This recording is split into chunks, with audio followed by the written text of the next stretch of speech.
মুসলমানরা মূলত দুর্বল হলো নিজেদের জাতীয়তাবাদী চেতনা এবং নিজেদের গাদ্দারির কারণে।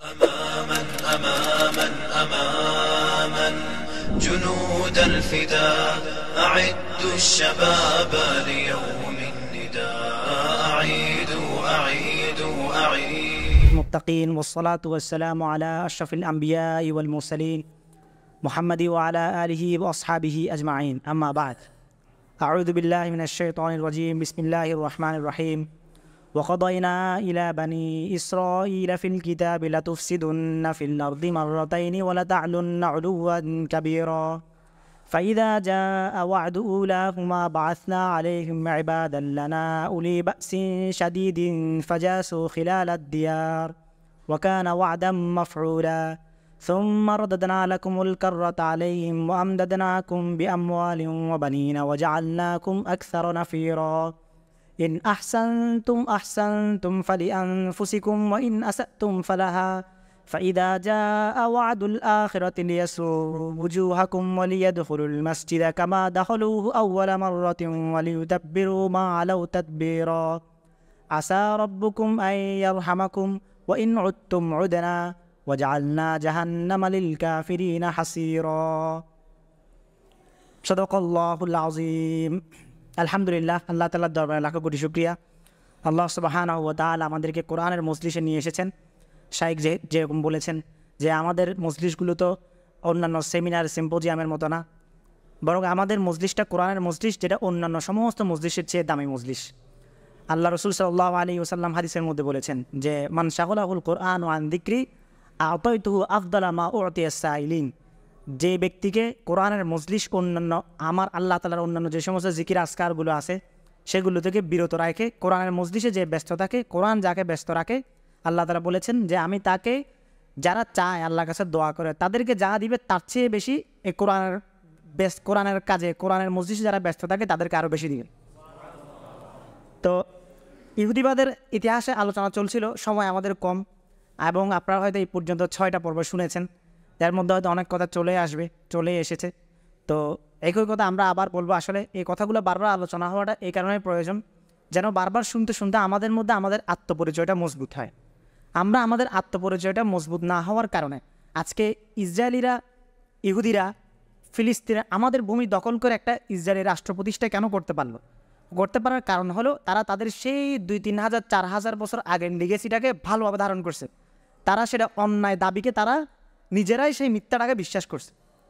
কেউ যখন জানে যে আমি একটা দাবি যেটা করছি সেটা আমি মিথ্যা দাবি, আমার দাবিটা মিথ্যা, আমার সামনে যদি একটা আপেলকে আমি জানি যেটা আপেল, কিন্তু আমি বলছি কমলা, কিন্তু আমার জানাও আছে এটা কমলা, কিন্তু আমি আমার সেই জানাটাকে অস্বীকার করে নিজের মিথ্যাকে যখন আমি দৃঢ়ভাবে বিশ্বাস করে নিব, তখন আমি দেখা সত্ত্বেও সত্যটাকে আমার কাছে, মানে মিথ্যাটাকে আমার কাছে সত্য মনে হয়।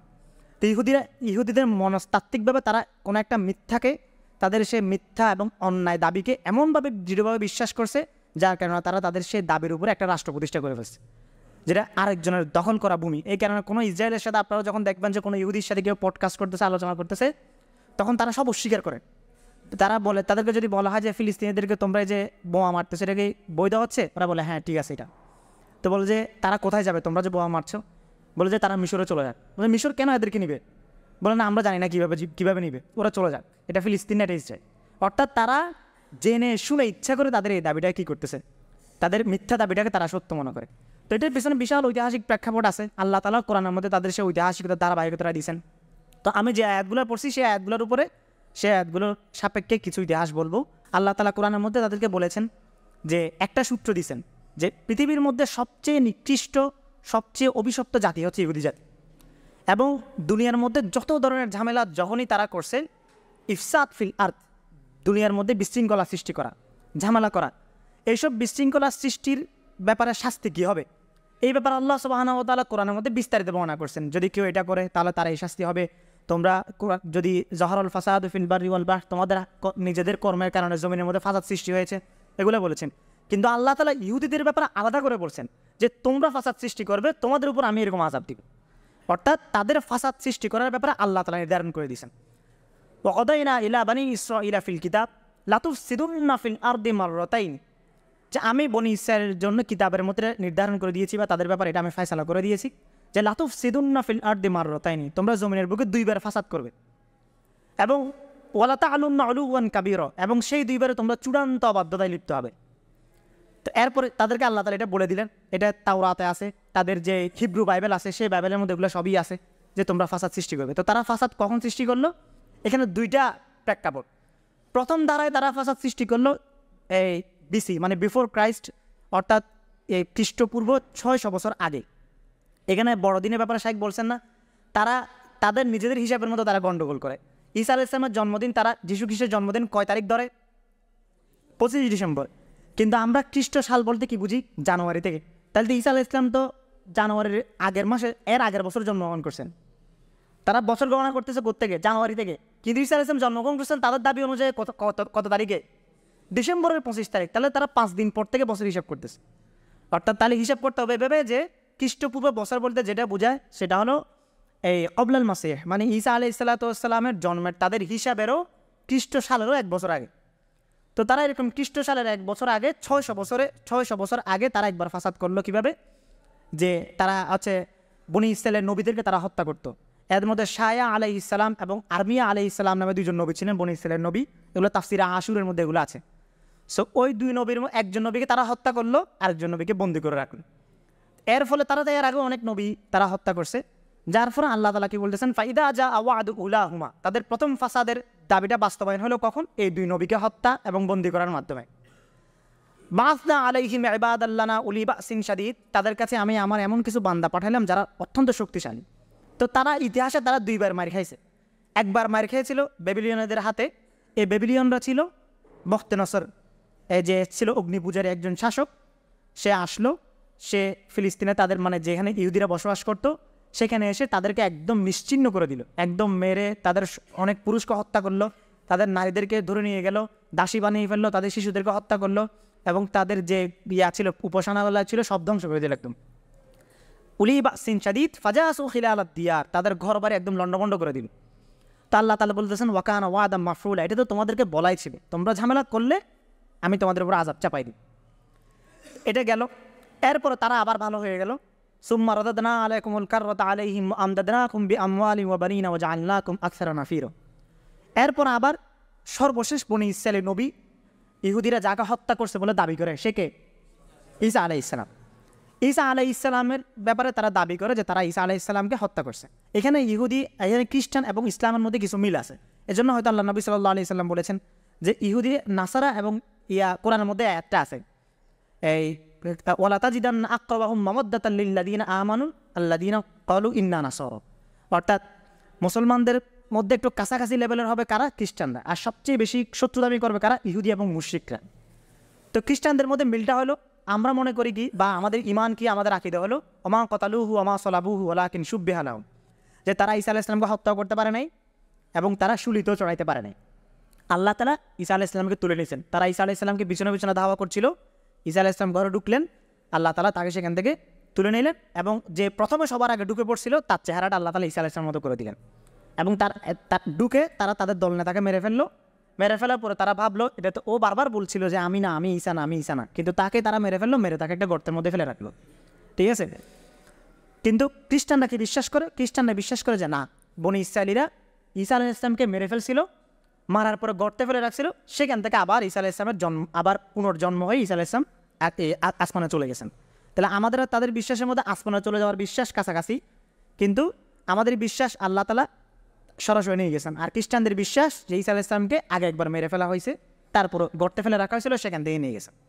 তো ওই গর্তে ফেলার এখানে কেন্দ্র করে আবার বাইতুল মুকাদ্দাসের দাবি তাদের অনেক। খ্রিস্টানদেরও দাবি হলো যেখানে হচ্ছে কুব্বাতুস সাকরা বা লাল মিনার, এই সোনালী গম্বুজের মিনারটা আছে, ওই জায়গার মধ্যে ঈসা আলাইহিস সালাম আসবেন, এবং ওইখানে হচ্ছে একটা গর্তের মধ্যে ঈসা আলাইহিস সালামকে ফেলে রাখা হয়েছিল। ওখানে ভিতরে কিন্তু কিছু নাই, ভিতরে একটা কিন্তু বড় পাথর। কেউ যদি আপনারা গুগল করে দেখেন তাহলে দেখতে পাবেন যে কুব্বাতুস সাকরা বা যেটাকে ডোম অফ দ্য রক বলা হয়, সেটার ভিতরে কিন্তু কোনো নামাজ পড়ার জায়গা না, ওটা একটা বড় একটা পাথর। যে পাথরটাকে ইহুদিরা বিশ্বাস করে যে তাবুতে সাকিনা, মানে আল্লাহ তাআলা যে মূসা আলাইহিস সালামকে তাওরাত দিয়েছিলেন ফলক সহ, কাষ্ঠ ফলকের শরীয়তের যে বক্সটা ছিল, সেই বক্সটা ওই পাথরের নিচে আছে, এটা তারা বিশ্বাস করে। এবং আখিরি মসিহ বা তারা যেটাকে কামনা করে সে ওই পাথরের উপর আসবে। আর খ্রিস্টানরা বিশ্বাস করে ওইখানে ঈসা আলাইহিস সালাম ওইখানে আসবে। ঠিক আছে? আর আমাদের বিশ্বাস আর একটা, আমরা বিশ্বাস করি আল্লাহ তাআলা মুহাম্মদ সাল্লাল্লাহু আলাইহি সাল্লামকে মিরাজে যাওয়ার সময় এখান থেকে নিয়ে গেছেন। সো এই কারণে তিন ধর্মের একটা, তিন আব্রাহামিক সেমিটিক ধর্মের কারণে এই জায়গাগুলা এই হাজার হাজার বছর ধরে পবিত্র বা হাজার হাজার বছর ধরে তিন ধর্মের এখানে দাবি আছে। কিন্তু ইসলামের দাবি তাদের দাবির চেয়ে কেন শ্রেষ্ঠ, এটা তাদের অনেকের প্রশ্ন। ইসলামের দাবি কেন শ্রেষ্ঠ? ইসলামের দাবি শ্রেষ্ঠ হওয়ার কারণ হলো আল্লাহ তাআলার ঘোষণা। আল্লাহ তাআলা বলেছেন তোমাদেরকে এই জায়গা জমিগুলো সবগুলো দেওয়া হয়েছিল। শর্ত কি? শর্ত ছিল তোমরা আল্লাহর হুকুম মানবা, যে নবী আসবে সেই নবীকে অনুসরণ করবা। তো ইসলাম এখানের মধ্যে আলাদা করে এই ইহুদি ধর্মের অস্তিত্ব, খ্রিস্টান ধর্মের অস্তিত্ব বলে কোনো অস্তিত্ব রাখা হয়নি। আল্লাহ তাআলার মূল যে ওহী সেটা ছিল যে সময় যে নবী আসবে সে নবীকে অনুসরণ করা, সে নবী শরীয়ত অনুসরণ করা। অর্থাৎ একই সাথে দুনিয়ার বুকে ধর্ম থাকবে একটা, একই সাথে কয়েকটা ধর্ম থাকবে, একটাই থাকবে এবং সেটা আল্লাহ শরীয়তের ধর্ম হবে, একটাই হোক। সবই তো আল্লাহ তাআলা শরীয়ত, আল্লাহ তাআলা শরীয়তগুলোকে এক নবী পাঠানোর মাধ্যমে আপডেট করছেন। তো তারা কি করলো? তাহলে ঈসা আলাইহিস সালামকে তাদের দাবি অনুযায়ী তারা ধাওয়া করলো, তারা হত্যা করলো তাদের দাবি অনুযায়ী। কিন্তু তারা তো আরও অনেক ঝামেলা করেছে, আরও অনেক ফিতনা করেছিল সেই সময়ে। তো তাদের কারণে তো আল্লাহ তাআলা ঈসা আলাইহিস সালামকে আকাশে তুলে ফেলছেন। তো এরপরে 35 বছর পরে 70 খ্রিস্টাব্দে তারা আল্লাহ তাআলা তাদেরকে আবার আযাব দিলেন। ওয়ামদাদনাকুম বিআমওয়ালি ওয়া বানিনা ওয়াজআলনাকুম আকসারা নাফিরা। আবার আযাব কারা ছিল? আবার আযাব ছিল রোমানরা আসলো, রোমান সম্রাট টিটাস আসলো, এসে তার সেনাপতি পাঠাইলো। সে আবারও একদম পুরোপুরি সব তাদেরকে হত্যা করে তাদের যে হাইকেলে সুলাইমানি ছিল, যেটা কি তারা দাবি করে যে ফার্স্ট টেম্পল যেটা দাবি করে তারা, সেই ফার্স্ট টেম্পলটাকে পরিপূর্ণ ধ্বংস করে দেওয়া হলো।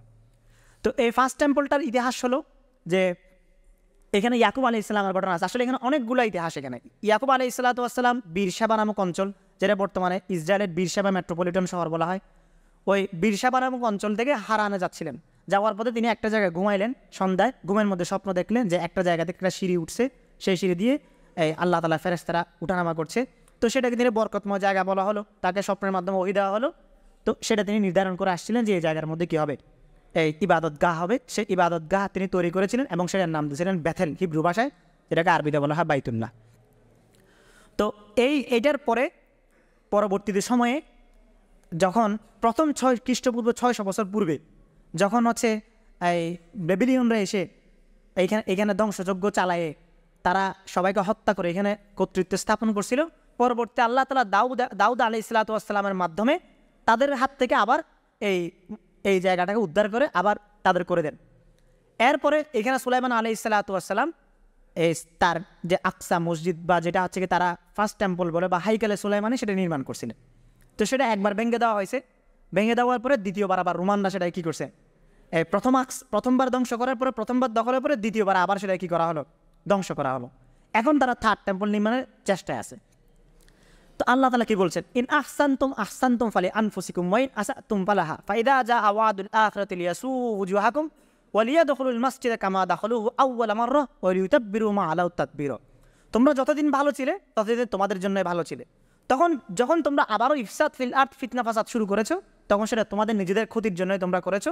এজন্য আল্লাহ তাআলা আবার তার সর্বশেষ যে ওয়াদা ছিল, ওই যে বলেছিলেন যে লাতুফসিদুন্না ফিল আরদি মাররাতাইন, জমিনের বুকে তোমরা 2 বার ঝামেলা করবা বড় বড়, এবং ওয়ালা তা'আলুন্না উলুওয়ান কাবীরা, প্রত্যেকবারে তোমরা অনেক বড় অবাধ্যতা করবে। তো আল্লাহ তাআলা কি করলেন, বললেন তোমরা যখন দ্বিতীয়বারও সেটা করলে, ওয়াদুল আখিরাতি লিয়াসু ওয়াজুহাকুম, আল্লাহ তাআলা আবার পাঠাইলেন যারা তোমাদের চেহারা সমূহকে মলিন করে দিল, এবং প্রথমবার যেরকম তারা তোমাদের মসজিদের উপরে ধ্বংসযজ্ঞ চালাইছিল, ওয়ালিয়াদখুলুল মাসজিদা কামা দাখালুহু আউওয়ালা মাররা ওয়া লিইতাব্বিরু মা আলাউ তাদবীরা, আবার সেভাবে তারা ধ্বংস করল। এরপর আল্লাহ তাআলা কি বলছেন, এরপরে সেই ধ্বংসযজ্ঞতা চলে গেল। ধ্বংস হওয়ার পর রোমানদের পরাজয় হইল, তারা আবারও ইহুদিরা আবারও একটা সুসময় ফিরে আসলো, সব কিছু ঠিকঠাক হয়ে গেল। আল্লাহ তাআলা এরপর আবার বলতেছেন, আসা রব্বুকুম আইয়ারহামাকুম, আশা করা যায় আল্লাহ তাআলা তোমাদের উপর রহম করবেন, দয়া করবেন। কখন দয়া করবেন? যখন তোমরা আল্লাহর হুকুম অনুযায়ী চলবে এবং তোমরা আর যে ইফসাদ ফিল আরদটা করবে না, ফিতনা ফাসাদ যখন আর করবে না। কারণ আল্লাহ তাআলা তাদেরকে কেন বারবার রিপিট করছেন, কারণ আল্লাহ তাআলা এটা নির্ধারণ করে দিয়েছেন যে ইহুদি জাতি হবে পৃথিবীর মধ্যে সবচেয়ে বড় ফাসাদ সৃষ্টিকারী জাতি। এরপরে বলতেছেন ওই নতুম ওদেনা, যদি আবার ঝামেলা করো তাহলে আমি আবারও তোমাদেরকে আযাব দিব। ওই নতুম ওদেনা দিয়ে আল্লাহ তাআলা নির্ধারণ করে দিয়েছেন, যখনই ইহুদিরা দুনিয়ার বুকে কোনো ঝামেলা করবে, যখনই কোনো নির্যাতন করবে, জুলুম করবে, ফিতনা ফাসাদ করবে, অন্যায় করবে, ওদনা, আমি আবারও তোমাদের উপর আযাবকে ফিরে আনবো। তাহলে বর্তমান সময়ে যে ইহুদিরা, ইসরায়েলিরা ফিলিস্তিনের উপর মুসলমানদের উপর নির্যাতন এবং দুনিয়ার বুকে ফিতনা ফাসাদ সৃষ্টি করতেছে, তাহলে আল্লাহ তাআলার ওয়াদা সত্য অনুযায়ী তাদের উপর আবার আওয়াজ আসবে না? এবং সে আযাবটা আসাটাই হলো আমাদের ঈমান। এখন কেউ যদি সুশীল হয়ে মনে করে যে এটা তাদের জায়গা ছিল, এই জন্য তারা দখল করতেছে, এরা পারবে না, এদের হাতে কিছু নাই, ঠিক আছে, এরা কতক্ষণ টানেল দিয়ে যুদ্ধ চালাবে এবং এদের হামলার কারণে হচ্ছে শিশু নির্যাতন হচ্ছে, শিশুদেরকে বোমা মারতেছে, এই কথাগুলো সত্য নাকি ওই নরুত্তম অদনাটা সত্য? আল্লাহ তাআলা বলছেন ওই নরুত্তম অদনা, যদি আবার করো তাহলে আমি আবারও তোমাদের উপরে চাপাই দিব। এবং এটা আল্লাহ তাআলা আম রেখে দিয়েছেন, ইতিহাসের প্রত্যেকটা পরতে পরতে তারা যখনই ঝামেলা করছে আল্লাহ তাআলা তাদেরকে শাস্তি দিয়েছেন। বনু কুরাইজা মুসলমানদের সাথে চুক্তি ভাঙলো, আল্লাহ রাসূলকে দিয়ে তাদেরকে শাস্তি দিয়েছেন। বনু নাজির ভাঙলো, বনু কায়নুকা চুক্তি ভাঙলো, তাদেরকে দিয়ে শাস্তি দিয়েছেন।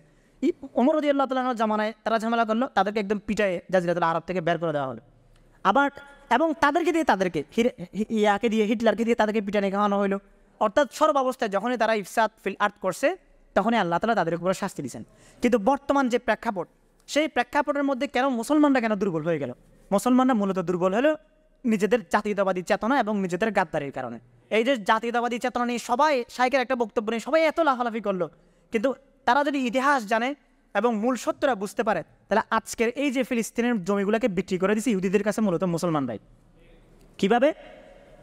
17 সালের আগ পর্যন্ত, যতক্ষণ পর্যন্ত ওসমানী শাসন ফিলিস্তিনে চলতেছিল, ওসমানীরা এবং আরবদের মধ্যে সামরিক মিত্রতা ছিল যে আমরা উভয়ে বাইতুল মুকদ্দাসকে রক্ষা করব, বাহিরের কোনো শত্রু যেন এখানে হামলা করতে না পারে। তো 17 সাল পর্যন্ত ব্রিটিশটা কিন্তু ফিলিস্তিনে ঢুকতে পারে নাই।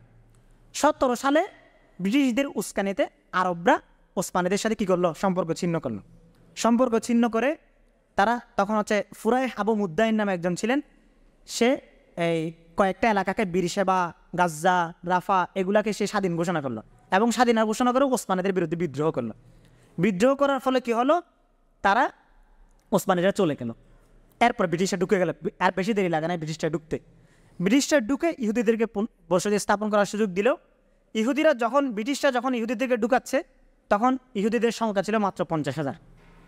এটা ছিল 1917 সাল। 47 সালে যখন হচ্ছে আলাদা ইসরায়েল রাষ্ট্র ঘোষণা করা হয় তখন ইহুদিদের সংখ্যা দাঁড়ায় প্রায় 60 লক্ষ। এবং ইহুদিরা যখন প্রথম ফিলিস্তিনে ঢুকতেছে তখন তাদের জমি ছিল মাত্র 6 লক্ষ ডুনাম। ডুনাম মানে 1000 মিটারকে 1 ডুনাম বলা হয়, ওসমানী একটা পরিমাপ ছিল এটা। 1930-এ যখন ইসরায়েলিরা মানে ব্রিটিশ যখন আরও ভালোভাবে পোক্ত হলো এবং ইসরায়েল রাষ্ট্র প্রতিষ্ঠার প্রক্রিয়া শুরু হলো, তখন ফিলিস্তিনিদের ইহুদিদের জমি হয়ে গেছে 2.5 মিলিয়ন ডুনাম। 6 লক্ষ দিয়ে কত? মাত্র 20-30 বছরে 2.5 লক্ষ মিলিয়ন ডুনাম। এই জমি তারা কোথায় পাইল? ব্রিটিশরা তাদেরকে দিয়েছিল মাত্র 1.5 লক্ষ ডুনাম। আর বাকি জমি তারা কোত্থেকে নিছে? বাকি জমিগুলো মূলত ছিল লেবানিস এবং সিরিয়ান মুসলমানদের, জর্ডান, লেবান, সিরিয়া ওরা এই জমিগুলো নিজেদের আরব মুসলিম ভাইদেরকে তাড়াইয়ে ওসমানীদের কাছ থেকে কেড়ে নিয়ে তারা এই জমিগুলো কাকে বিক্রি করে দিল? ইহুদিদেরকে বিক্রি করে দিল। কেন বিক্রি করে দিল? কারণ এই জমিগুলোর প্রতি জাতীয়তাবাদী চেতনার কারণে তাদের কোনো আবেগ ছিল না। তারা ভাবছে এইগুলো তো আমাদের জমি না, বা আকসা তো ওই সীমা নাই, বাইতুল মুকদ্দাস তো ওই সীমা নাই, ফিলিস্তিন তো ওই সীমা নাই, আমরা তো লেবানিস, আমরা তো সিরিয়ান, আমাদের সাথে ওদের সাথে কী মামলা? এই জন্য তারা এই জমিগুলো কাকে বিক্রি করে দিছে? ইহুদিদেরকে বিক্রি করে দিছে। এটাই হলো জাতীয়তাবাদী চেতনার কারণ। আজকে সে ফসলটা আমরা এখনও ভোগ করতেছি।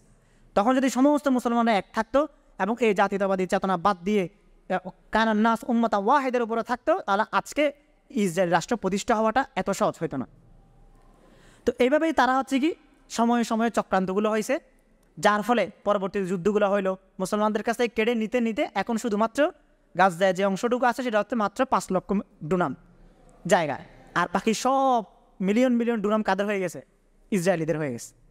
তো কিন্তু এটা তারা, তবে তাদের নিজেদের এ ভয় আছে, যেটাকে তারা হচ্ছে লানাতুল আকদি সামিন বলে, ইংরেজিতে বলা হয় দ্য কার্স অফ 8 ডেকেডস, অর্থাৎ 8ম শতাব্দীর অভিশাপ।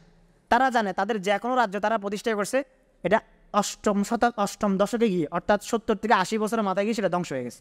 কারণ তারা এটাও জানে, কারণ এটা আল্লাহ তাআলার ওয়াদা দেওয়া ছিল যে ওই নতুন মর্যাদা, যখন তোমরা ফিতনা ফাসাদ সৃষ্টি করবে তখনই আমি তোমাদের উপরে কী করে দিব? আযাব চাপাই দেব।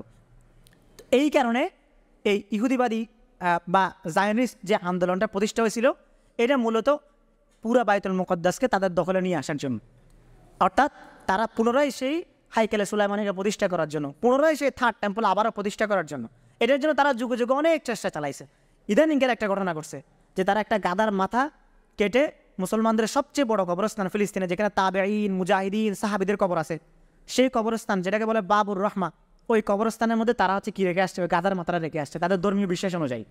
ঠিক আছে? তারা তাদের মিথ্যা চেতনাকে বাস্তবায়ন করার জন্য, মিথ্যা চেতনার উপরে বিশ্বাস রাখার জন্য তারা খুব দৃঢ় প্রতিজ্ঞাবদ্ধ, কারণ তারা আল্লাহ তাআলার ওয়াদার ব্যাপারে তাদের ভয় আছে। কিন্তু আল্লাহ তাআলার সত্যের, হকের এবং বিজয়ের ওয়াদার ব্যাপারে আমাদের ঈমান দুর্বল হয়ে গেছে। এই কারণে আমাদের বিজয় ত্বরান্বিত হচ্ছে না। আমরা জাতীয়তাবাদী চেতনা নিয়ে লাফাচ্ছি, আমরা হচ্ছে কি যে এই শাবি কৌমি চেতনাগুলো নিয়ে আমরা কি করতেছি, এখনো পর্যন্ত একই জায়গার মধ্যে আটকে আছি, যার কারণে বিজয় আমাদের পর্যন্ত আসতেছে না। তো এই জন্যই বিজয় যে পথ হবে, আমাদেরকে সেই পথে যেতে হবে। তবে আমরা কি করতে পারবো, ইহুদীদের হাত থেকে আল্লাহ তাআলা আমাদেরকে দিয়ে তাদেরকে শাস্তি দিবেন। যে আমরা যতক্ষণ পর্যন্ত আমরা আমাদেরকে দিয়ে তাদেরকে শাস্তি দেওয়ার মতো উপযুক্ত হইতে পারবো না, ততক্ষণ পর্যন্ত তারা আমাদেরকে নির্যাতন করেই যায়। তারপরে গিয়ে আল্লাহ তাআলার ওয়াদা বাস্তবায়ন হবে। যেহেতু হাদিসের মধ্যে, কোরআনের মধ্যে অসংখ্য আয়াত, অগণিত আয়াতের মধ্যে, অগণিত হাদিসের মধ্যে এগুলো সবই বলা আছে। কিন্তু কথা হলো, সেই বলা ইতিহাসগুলো, সেই বলা নুসুসগুলো যখন আমাদের কর্মের মধ্যে পরিণত হচ্ছে না, সেগুলো বাস্তবায়ন করার মতো চেতনা আমাদের মধ্যে জাগ্রত হচ্ছে না, ততক্ষণ পর্যন্ত বিজয় আমাদের পর্যন্ত আসবে না। এজন্যই ইতিহাস আমাদেরকে খুব ভালো করে জানতে হবে এবং আমাদেরকে নিজেদেরকে আগে তৈরি করতে হবে। নিজেদেরকে তৈরি করার মধ্য দিয়ে আমরা আমাদের সেই আবার আমাদের চেতনাকে পুনরুজ্জীবিত করতে পারবো এবং আমরা আমাদের আকসা, আমাদের মুকদ্দাস, আমাদের কুদসুস শরীফ আমরা আমাদের হাতে ফিরিয়ে আনতে পারবো। আল্লাহ তাআলা আমাদের দেশে তৌফিক দান করুন এবং আমাদেরকে মুজাহিদিনদের জন্য দোয়া এবং মুজাহিদিনদের সাথে থাকার সর্বাত্মক সহযোগিতা করার মধ্যে তৌফিক, চেতনা ও ইচ্ছা আমাদেরকে দান করুন। আমাদেরকে আল্লাহ তাআলা তাদের যে অসমাপ্ত কর্ম, সেই কর্ম সমাপ্ত করার তৌফিক দান করুন। ওয়া আখিরু দাওয়ানা আলহামদুলিল্লাহি রাব্বিল আলামিন।